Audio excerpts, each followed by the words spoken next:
The economic growth that we've seen in the US didn't lead to the Democrats being re-elected because it wasn't growth that was felt in ordinary people's pockets. So we do need to ensure at the same time. But let's be clear about that. It was in people's pockets. They just didn't feel it was. It was the vibe. But the problem was not the economic reality. The economic reality is Biden made most people better off, but the vibe was wrong. People didn't believe it. Well, I'm not sure. There were lots of metrics under which the Biden economic reality wasn't felt by a lot of ordinary people. So I'm not sure that's quite as clear cut as you're making it out to be. I can give you the data. The data is they were better off. They just didn't believe it.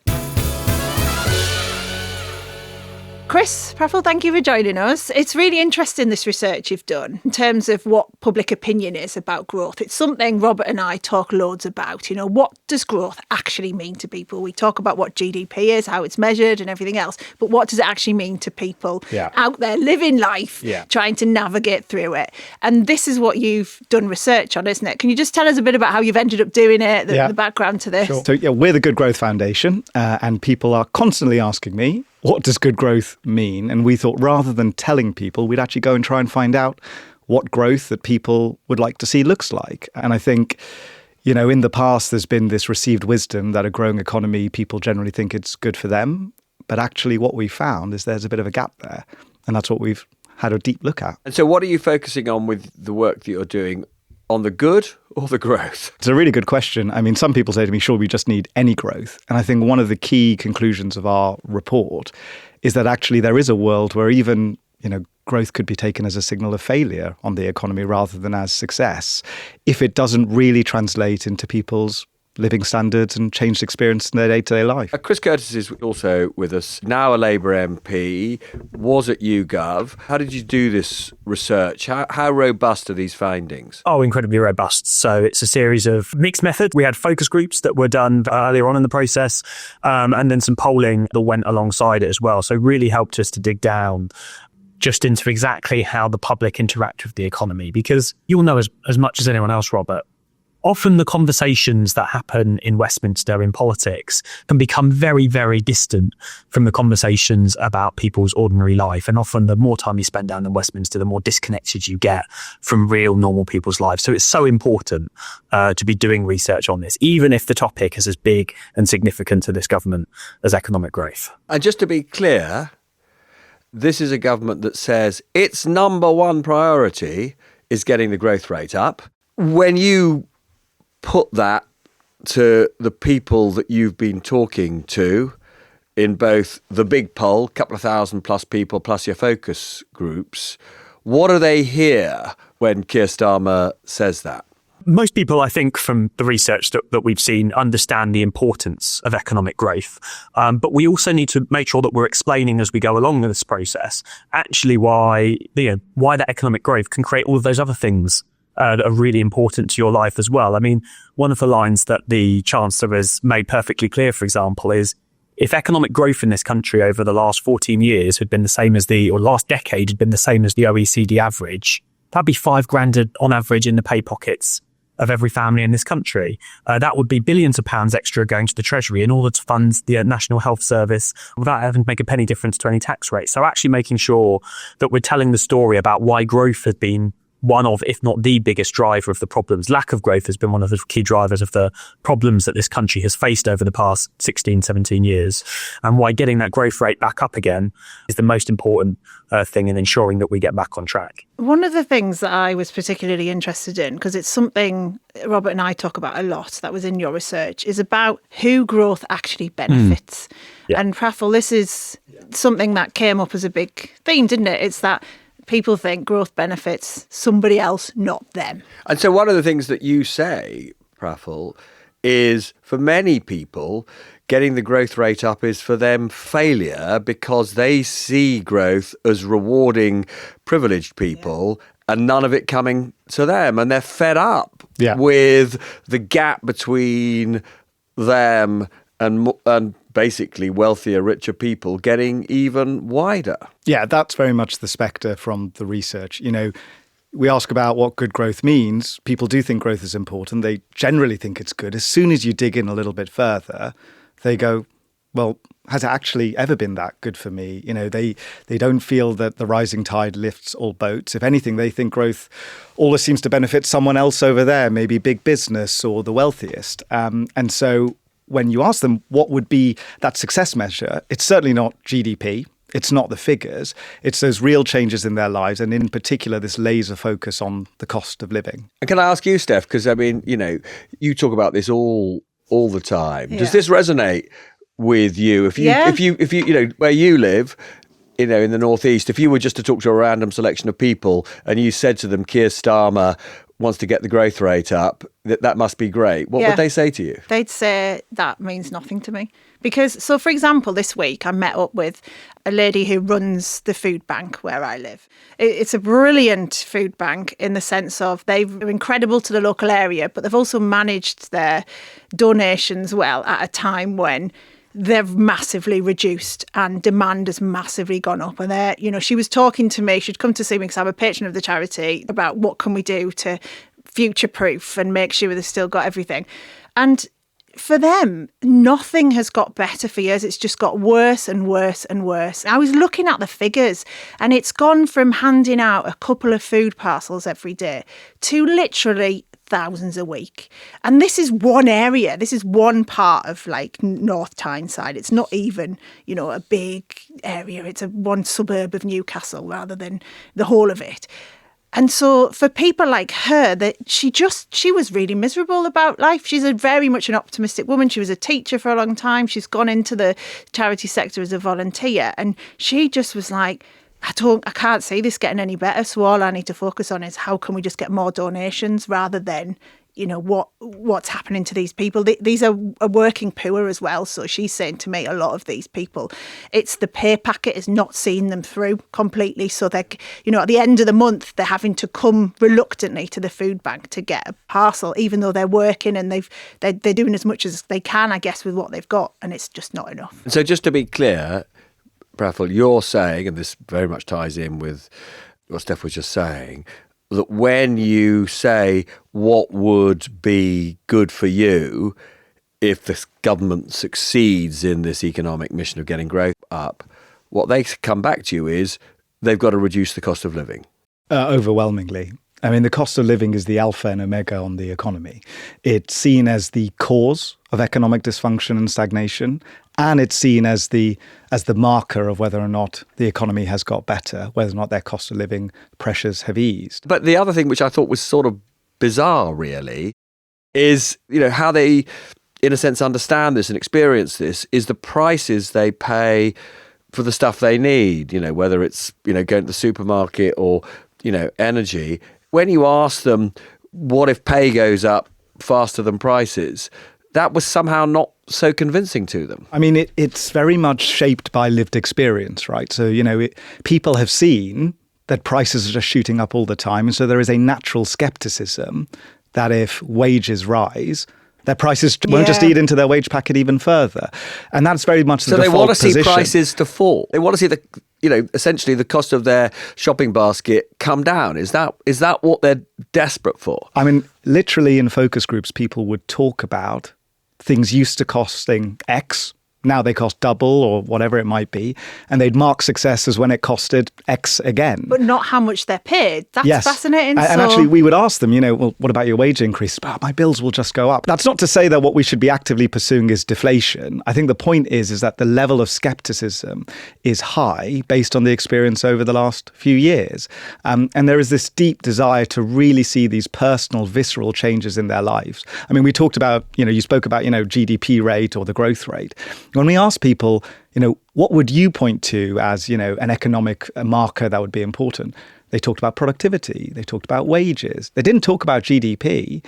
But, a person can be productive. A person can be, but think about it, right? A person can be productive. Yeah. A person doesn't have a personal GDP number. No, but I'm interested that they've mentioned productivity then, because that is something that is really hard to measure and understand, I always think. But do you think that's more understandable than growth to people? Well, I think it's about what's intuitive, right? And one of the things that we talk about in the report is, what is more intuitive, what does resonate, what will relate.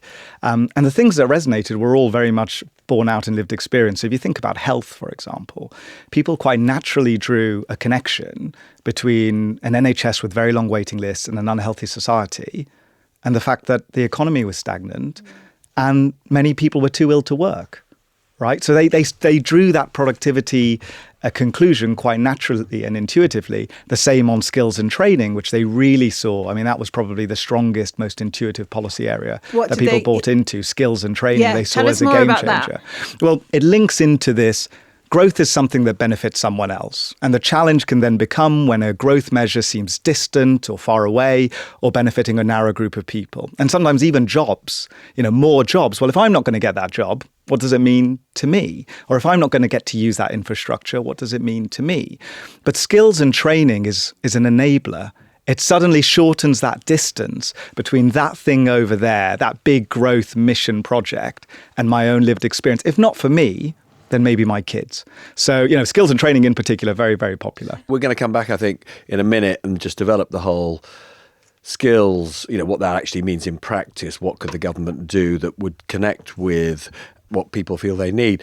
But if I could just ask Chris, there is nothing that this government is currently doing which would reduce the cost of the shopping basket, right? I mean, it's not remotely on this government's agenda. Do you think yourself, on the basis of the research you've done, that there is any practical policy for this government in the space of trying to get, the cost of these essentials down? I mean, I'm reminded, for example, that during the COVID crisis, President Macron in France did institute a policy of saying, but, the price of these basics must not be higher than a certain amount. And he reached agreement with the big supermarket chains on that basis. In the last election, right, both candidates, both Kamala Harris and Trump, spoke the language of getting prices down. Now, in practice, I suspect Trump will do absolutely, in fact, I suspect in practice, given what he's doing in terms of introducing tariffs, the opposite will happen. But nonetheless, it was a major theme in the American presidential election. Is there any way that a Labour chancellor can somehow grasp this agenda? So I'm probably slightly more optimistic on this side than the conversation that's been happening so far. I mean, take this argument a little bit further. The main reason why people are not getting this connection between, well, it sort of doesn't matter if wages go up without costs going up, that's really good for the amount of money in my pocket.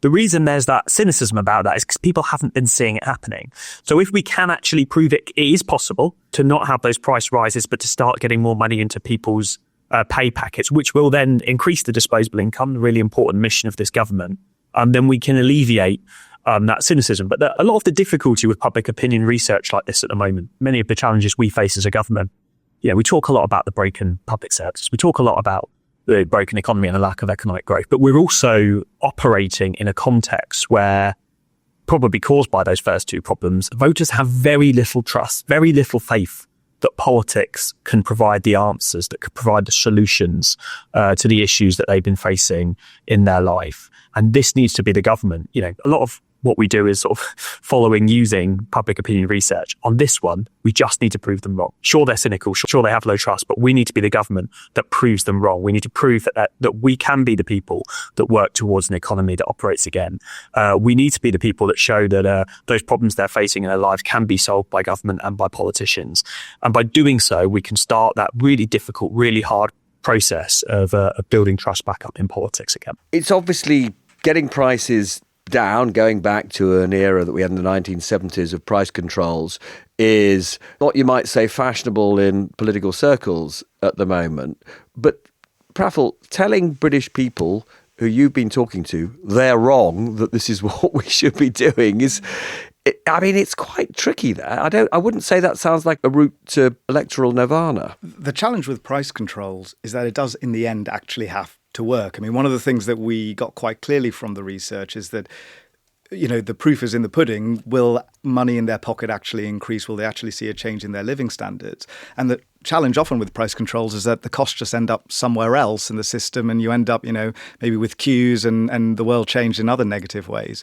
And so the question then becomes actually, yes, they start with skepticism, but can you reset the dial on that? Can you actually get that productivity, that wage growth to happen in a way that does genuinely outpace the cost of their goods? And actually, to be fair, quite a lot of things are happening that are pushing in that direction. You've got the Employment Rights Bill, which is going to raise the floor on standards in work. You've got the minimum wage increase. You've got lots of big things on infrastructure happening, which will hopefully, corral investment. So all of these things may well actually end up with disproving them to some extent. I was interested as well that, we, again, because of the fact I live in the north and Robert's down here in the south, we often talk about the north-south divide.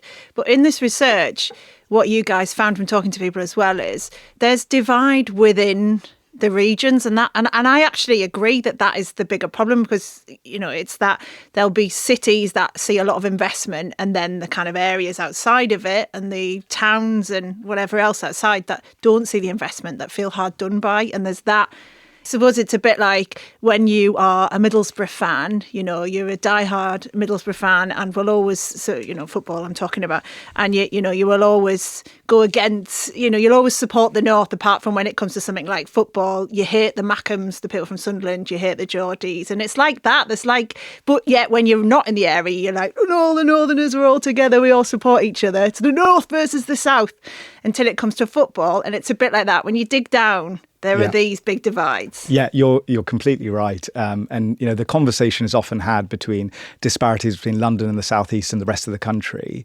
But this growth happens to someone else does feed into much more local environments. I mean, I remember a chap from Wakefield talking about how he always felt Leeds was the place that got all the investment and all the opportunity. And I was born in Bradford originally, regional rivalries, right? Yeah. So, and it comes to actually some of the challenges around devolution that we found, that sometimes people can get their head around how this would actually work in practice, especially when they see these divides even in their local areas.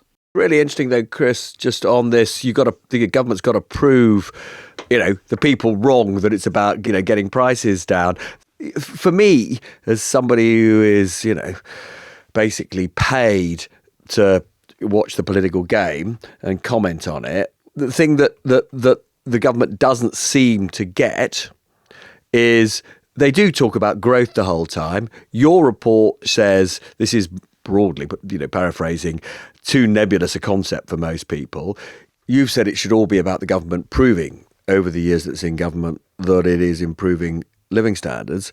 But one of the great lessons, for example, of Trump's victory is, if you want to believe that is what you are doing, you've also got to talk about it morning, noon and night. And let's be clear, this is not a government that it talks about growth. It doesn't talk about making people better off as much as you say they have to. So I think that we should be talking a lot more, and in our language using a lot more, talking about the ordinary everyday economy that people experience, rather than those top line concepts. I certainly think that's a reasonable argument for you to make, Robert. And we certainly need to be doing that. Look, I mean, in the speech that the Prime Minister set out as milestones, we did start to see some of that shift. The economic metric that we're going to be measuring ourselves on is there more disposable income in the pockets of people in every part of this country? Because yes, growth is the most important mission of this government. But if that growth doesn't leads more money in people's pockets right across this country, then it will be a mission that has still failed. And to a certain extent, that's one of the reasons why the economic growth that we've seen in the US didn't lead to the Democrats being re-elected, because it wasn't growth that was felt in ordinary people's pockets. So we do need to ensure at the same time. But let's be clear about that. It was in people's pockets. They just didn't feel it was. It was the vibe. The problem was not the economic reality. The economic reality is Biden made most people better off, but the vibe was wrong. People didn't believe it. Well, I'm not sure. There were lots of metrics under which the Biden economic reality wasn't felt by a lot of ordinary people. So I'm not sure that's quite as clear cut as you're making it out to be. I can give you the data. The data is they were better off. They just didn't believe it. We're sort of getting into this quite complex argument about the politics and the public opinion and the reality. But it is also incredibly important that we ensure as politicians, as we're going through this process, of kickstarting the British economy.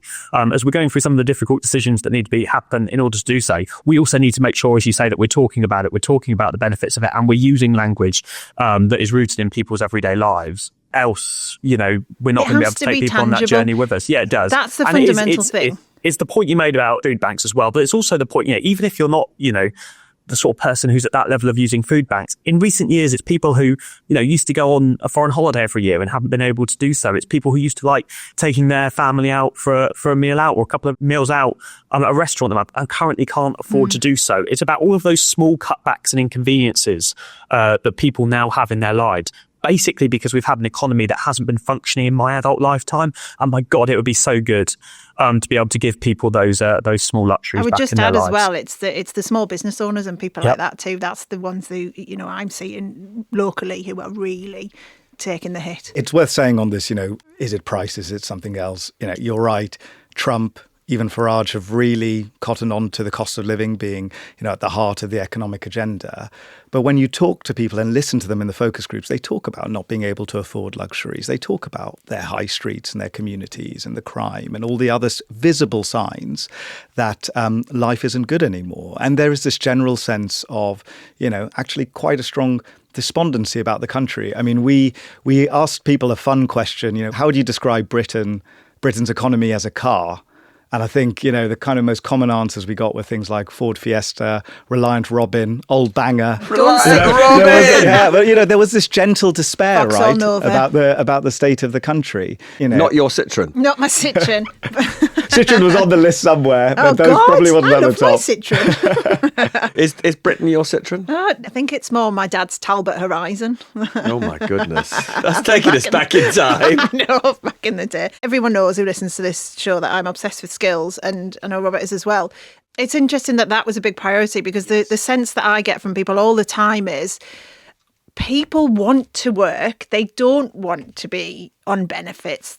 The people who are, for example, a family friend who's on benefits at the moment, worked for a long time, got made redundant, has tried for at least a year now to get another job and really struggled, and is older, doesn't feel like they can work in retail, even though they keep applying for jobs. They're applying for absolutely everything. They're applying for supermarkets, and they're just struggling to even get in, and they don't want to be on benefits. They want to work, and so that skills, that reskilling has got to be part of how we get growth. Yeah, and it is incredibly popular. I mean, it ranked towards the top pretty much whenever we were testing which levers, are the ones that people care about. It's very tangible. It's very personable. As I said, if it's not for you, it's for your kids. And it even works at bridging the gap between industries that might seem far away. I remember in one focus group, people talking about, why do we need to help the digital sector? They're already doing really well. Why do they need any more help? But skills is this, if I can get the digital skills and I could go and work in that sector, it completely changes the conversation. And I think actually a lot of the time when growth is talked about as something very far away, skills and training is this great mechanism of opening up to everyone. Yeah, but it feels like, Chris, there's not enough happening in that area in terms of making people feel valued for the skills they have and understanding they're transferable. I know so many people who feel like they're being left out now by society. Bridget Phillipson's talking about stuff in school education. There's very little about the kind of adult lifelong learning. That's going to be really important as the population gets older, and keeping people in work.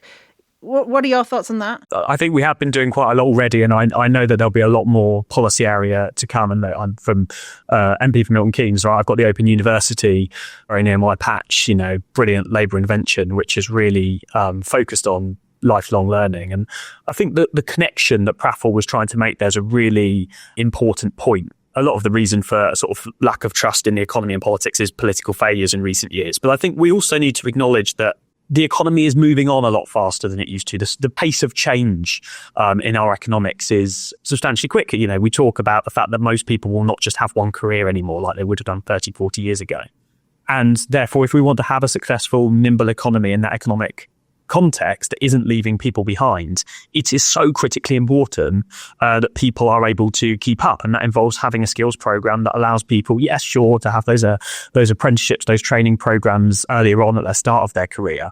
but ensuring people have those abilities to move from one career to another, the lifelong learning entitlement that will be introducing, reskilling programs, the changes that we're making to the apprenticeship levy to allow people to do those reskilling, retraining programs. That's so important, ensuring that everyone can continue to have a good, fantastic job in whatever they want to do and however they can reach their potential for their whole life, not just like thinking about how to give people the skills they need in their early 20s. And I should say I was part of David Blunkett's skills task force in the run up to the election. And, as Chris mentioned, there is the reform of the apprenticeship levy, which should make things much more modular, which we recommended, which hasn't worked so far, the apprenticeship levy. No, the apprenticeship levy has been a disaster from start to finish. We have far fewer apprenticeships today. People are still worried about it's not going to work, though. People are still saying that. The reformed levy. Yeah, people are still worried that businesses will use it to just do internal training and not really use it for bringing in, reskilling and bringing in new people. Well, I think to be fair, even, the previous body, IFATE, had made a lot of moves which were trying to,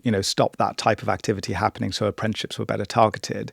The key thing is there's this new body coming along, which our group recommended, the group I was part of pre-election, the creation of this body called Skills England. Yeah. And I think Skills England has probably got a really big part to play, not just in actually achieving growth, but in telling this growth story. Right? Because as Chris said, this is about a large number of people that have been felt they've been cut out of anything. And to be honest, they are basically right. Even in a stagnant economy. Through no fault of their own. Well, exactly. Even in a stagnant economy, if you plot incomes over the last 10 years in real terms, it's pretty flat, right? But you plot return on capital over that period, it's still pretty healthy. So they're not wrong to point out that, someone does seem to be doing much better and that they demand more of what growth might mean for them in their lives. And so, yes, it has to be tangible. You have to find ways to link it to their personal lived experience. Skills is one way. Health is another. And that's something that's really visceral that people feel, if not for themselves, but their families or their elder ones or their loved ones.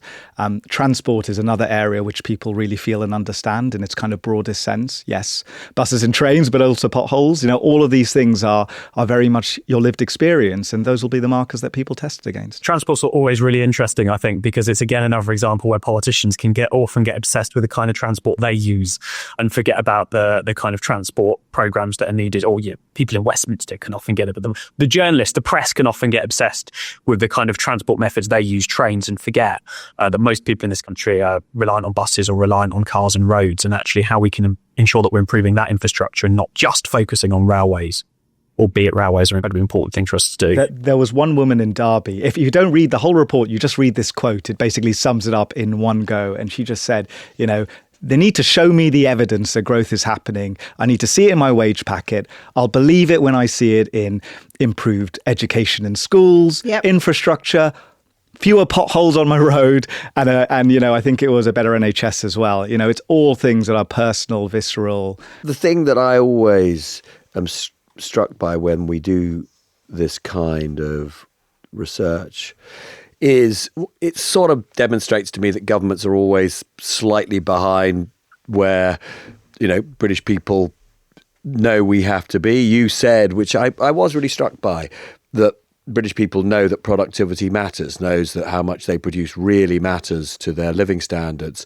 We just had this Artificial Intelligence Action Plan. The one thing that was not in it, which is absolutely central to productivity, is a programme to roll out AI to all businesses across the UK. There's no mention of it in the action plan. There's no mention of how do you disseminate AI, particularly to small businesses that are way behind the curve on all of this. There are obviously risks in running that because obviously some people's jobs may be eliminated. But there's also absolutely no doubt that for vast swathes of British employment, when you equip somebody with an AI co-pilot, for example, their output increases massively. And, in a well-functioning economy, particularly where you've got a government keeping an eye on it, that will translate into much higher wages. But that is not something you hear from the Prime Minister or from Peter Kyle at all. And it was not in the action plan. There were lots of other things to do with the infrastructure that we need for AI in this country. But this is a very simple thing that any government could take the lead on, and they're not. Look, a lot of those things that are in the action plan, well, all of those things that are in the action plan are going to help. I'm not asking you to defend it, Chris. I'm just making a very straightforward point, which I'm afraid is just a fact. It's not there. I take the observation, but I think that generally speaking, this government is very optimistic about AI. And there are lots and lots of things we're doing very early on into office in order to make this the kind of country where we can deliver significantly more AI projects that help businesses, public services right across the country, right? And the reason we're doing that so quickly and so boldly, we're being far more ambitious with this than the European Union, for example, is because we know how important it is to get our productivity up. You're not on here to sell the government. You're on here to talk about your report. But it's linked to the report, right? Like,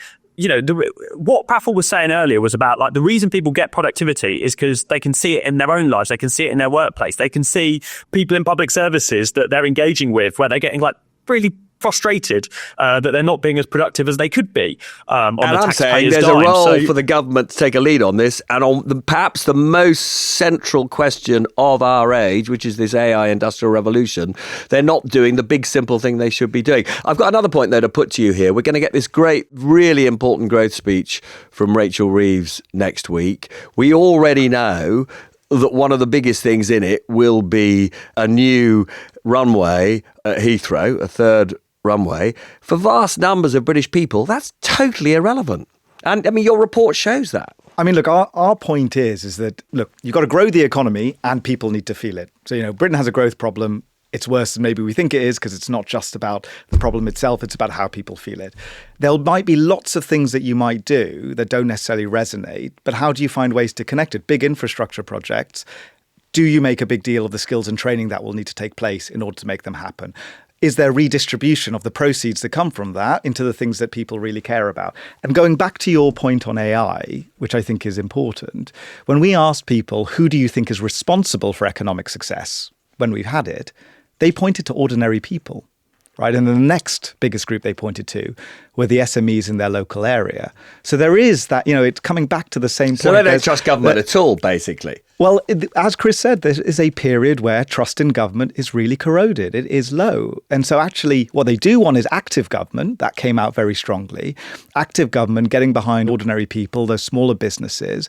But we also know, and I used to run a business and I went through the different stages of it being small, medium and large. This was the fertility business. Exactly, yeah. And look, when you run a business, and especially for SMEs, if you want that diffusion of technology, you often do need large amounts of investments, especially in bigger companies, to drag SMEs up. And a lot of that work seems to be taking place now with these big infrastructure announcements, with pension funds coming together and pooling investment. So it is all tied together. It is also about telling that story, though. And I think ordinary people have to be at the heart of it. The overriding thing that I get, and I agree with a lot of what has been said in your research, I agree that that's what I hear from people as well. But what really stands out to me is they really don't trust politicians. Chris, does that not make you feel utterly miserable? Yeah, I mean, I've moved from a job where I was surveying people about how little trust voters have in politicians to one where I'm a politician that they have little trust in. I mean, I suppose from my perspective, like, rather than letting it get me down, I see it as something that I need to work in my day-to-day life, everything I do, in order to fix, right? It would be easy to go, well, I just don't trust politicians, so what, I'll do what I like. Actually, one of the metrics that I think we should measure ourselves as a government, growth and everything else, are we finally starting to turn the tide and rebuild people's faith in us? I think that comes from delivery. And when does that's the important. tide turn? When is that point? Because this is what we asked Rachel Reeves when we interviewed. It's what we ask pretty much everyone is when do we know? When are we going to, I know you can't say it in 3 weeks or whatever, but what does life look like and when we can go, yes, it is better? And you've helped Chris do that. I think the parliamentary term is not an unreasonable timeline to set out your ambitions, because you're right. If you constantly focus on trying to make things better 3 weeks in the future, you're not going to focus on making things better 5-10 years in the future. So let's take the parliamentary term as a reasonable timeline. What do I want to see by the time that I'm potentially going back to the voters in Milton Keynes North and asking them to vote for me again? I want them to feel like they've got more money in their pocket. So for many people, I used to have to use a food bank. I don't have to use it anymore. For many people, that I could afford to go on holiday this year, I haven't been able to for the past few years. It's being able to get an NHS appointment and a GP appointment when you need one. It's thinking if you've got kids that they've got the opportunities at school, in the classroom, where they're able to focus on learning. And it's seeing a high street that's starting to blossom again. And it's knowing that there'll be police officers who are able to deal with crime in our local communities. And it will be as a consequence of achieving many of those things that they're suddenly looking to me or many other politicians right across the country and thinking, you know what, maybe these are people who actually can start to work to fix the problems that are facing my community and my life after we've seen 14 years where politicians haven't been achieving that. Maybe, but I mean, the thing that, I would be anxious about and thinking about literally all the time, if I were in your position or the Prime Minister's position, I would look at Donald Trump and, many of us would say that the things that he's already announced he's doing and wants to do will not improve Americans' lives. They may, in fact, end up damaging the quality of Americans' lives. But my goodness, he announces and projects this stuff with extraordinary sunny optimism and confidence about the future of America. And, one of the things that comes out from your research is people are fatalistic. They're fed up. They don't have confidence that things will get better. And against that backdrop, being told, which the Prime Minister has done all the time since he won the election, that it's all really difficult and it's all the last lot's fault and they inherited this black hole, and every time any minister stands up, they basically say, don't blame me, blame my predecessor. Actually, the problem with that is it undermines confidence. People listen to that and they think, you're in charge now. Take responsibility. Fix it. And the more that they say, this is not my fault that it's all so hard, it's the last lot fault. Do you know who that benefits? It benefits Nigel Farage, because he's not tainted by any of this stuff. The risk I think you're running, or the government is running, not you, obviously, in the approach that it's taking, is that this undermining of trust will just, when it comes to the two main parties, will actually be increased. What people want is a message of hope from the current leaders. Yes, there is huge corroded trust in politicians. I mean, we're not the first people to say that. But we also found a really strong yearning for an active government that gets behind people. So it's not all is lost. People still do feel... So they still think politicians can be the people to help them? Yes, and it is ultimately about being really clear about the changes they want to see in their lives so that you can deliver against that. And that's a big part of why we've done this piece of work, so that we can, help to guide the path to how you tick that box. I think we should let them go to get on with all of these great things they're going to achieve now. Well, we've got to get them to try and cheer up. Yeah. Keir and Rachel, I think, don't we? We should be more optimistic about the future. I'm in absolutely no doubt whatsoever that Britain's brightest days are ahead of it. But I think, you don't achieve that by standing up on a stage in front of a load of people and selling a sunny message. You deliver that by doing the hard work that is necessary to create that better future. But the problem is, and Keynes made this point decades ago, animal spirits matter, right? And yes, you've got to deliver, but you've also got to have leaders that look as though they've got confidence that it's going to be delivered. And people hear, our best days are ahead of us. Most people groan, oh God, how many times have I heard that? What they want is the combination of sort of frame of mind plus the policies. And look, we're doing that. We're going to start building 1.5 million new homes in this country so that my generation that's been taken off the housing ladder can afford a house again. We're going to get more police officers on our streets. We're going to get GDP growing again. We're going to crowd in all of that investment from big international companies. We might, God knows, even manage to get a big international theme park built right in the centre of England. It's really exciting projects that are going on in this country that England's supporting. Yes, that's going to be one of the futures of the British economy. Potentially is more roller coasters, a growing economy, more money in people's pockets, better and a government finally, after 14 I think years, roller coasters is on the right occasions and in the right places. I think we've had enough of roller coaster politics, definitely. Stop being a roller coaster NIMBY. Whatever you think about the kind of despondency in the economy right now, there's lots to be optimistic in this country about, and lots to be proud of. I mean, I come from a family who came here with nothing, and our lives were transformed in this country. Yeah, Steph and I are great believers in the UK. I'm also an optimist. But I just want to say one thing. It will be like you have ran a business, you're really successful, create fertility, grew from nothing, made it brilliant. That they're the people. I think it's that changes the economy and does well for us. It's not I don't think, did politicians help you while you were running that business?